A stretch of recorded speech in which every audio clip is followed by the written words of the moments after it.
কলিয়াবৰৰ এগৰাকী প্ৰখ্যাত চহা মৃন্ময় শিল্পী ধীৰেন বৰঠাকুৰ মৃন্ময় মূৰ্তি নিৰ্মাণ কৰি অঞ্চলটোত লাভ কৰিছিল জনপ্ৰিয়তা। মূৰ্তি নিৰ্মাণ কৰি চলাই গৈছিল জীৱন প্ৰক্ৰিয়া।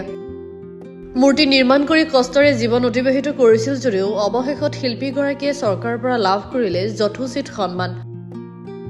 শিল্পীগৰাকীয়ে সৰস্বতী প্ৰতিমা নিৰ্মাণ কৰি থকা অৱস্থাতে শিল্পী পেঞ্চন লাভৰ খবৰ পাই আনন্দিত হৈ পৰে। 1993 চনৰ পৰাই মূৰ্তি নিৰ্মাণৰ কাম আৰম্ভ কৰি নিচাক পেছালৈ ৰূপান্তৰিত কৰি সমাজত মূৰ্তি যোগান ধৰাৰ লগতে নিজেও স্বাৱলম্বী হৈ পৰিছিল। শিল্পী পেঞ্চন লাভ কৰি উৎফুল্লিত হৈ চহা শিল্পীগৰাকীয়ে ধন্যবাদ জ্ঞাপন কৰিলে ৰাজ্য চৰকাৰক।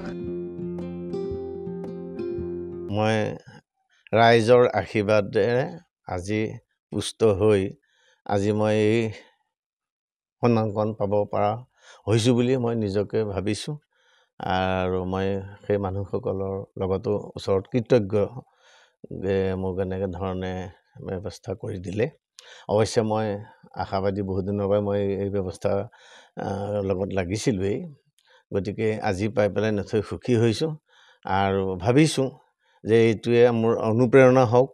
এই অনুপ্ৰেৰণাৰে বাকী যিকেইটা দিন কৰিব ভালকৈ পাৰোঁ বুলি ভাবোঁ, শক্তিয়ে যিটো কয় সেইখিনি কৰি যাম বুলি মই আজি অকণমান সংকল্পবদ্ধ হৈছোঁ। কাৰণ এইটো এটা অনুপ্ৰেৰণা, মানুহক এটা অনুপ্ৰেৰণা জগালে মানুহে অনুপ্ৰাণিত হ'ব লাগে আৰু কৰ্মদক্ষতা বঢ়াব লাগে বুলি এইটো এটা কথিত কথাও আছে। গতিকে মই সেইটো উপলব্ধি কৰিছোঁ। মোৰ নাম শ্ৰী ধীৰেন বৰঠাকুৰ, ঘৰ নাগশংকৰ গাঁৱত।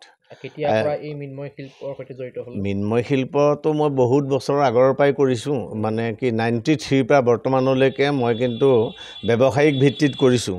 কিন্তু তাৰ আগতে মই চাকৰি এটা কৰিছিলোঁ।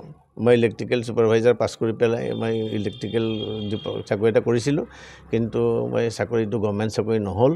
গতিকে কোঅপাৰেটিভ ছেক্টৰত থাকি পিছত মই চাকৰিটো ৰিজাইনো দিছিলোঁ। দি পেলাই মই 93 পৰা আজিলৈকে মই মানে ব্যৱসায়িক ভিত্তিত এই কৰ্মটো কৰি আহিছোঁ। মই দুৰ্গাও বনালোঁ, দুৰ্গা, কালী, লক্ষী, বিশ্বকৰ্মা, মনসা বা অন্যান্য ঘৰুৱা কিছুমানৰ পূজাৰ কাৰণে যিবিলাক আহে সেয়া, আৰু এতিয়া সৰস্বতী ছিজন, এই সৰস্বতী ছিজনতো চলাওঁ।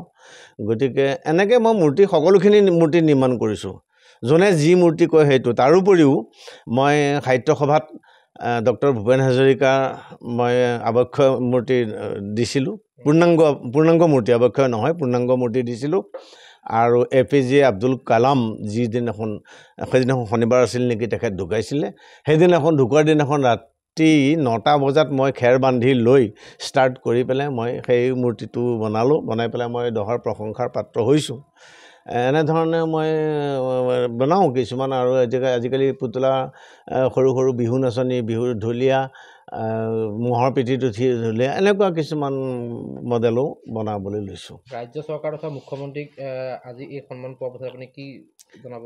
মই মুখ্যমন্ত্ৰী বুলি নহয়, গোটেইখিনিলৈকে জনাওঁ, মুখ্যমন্ত্ৰীৰ লগত থাকিবই।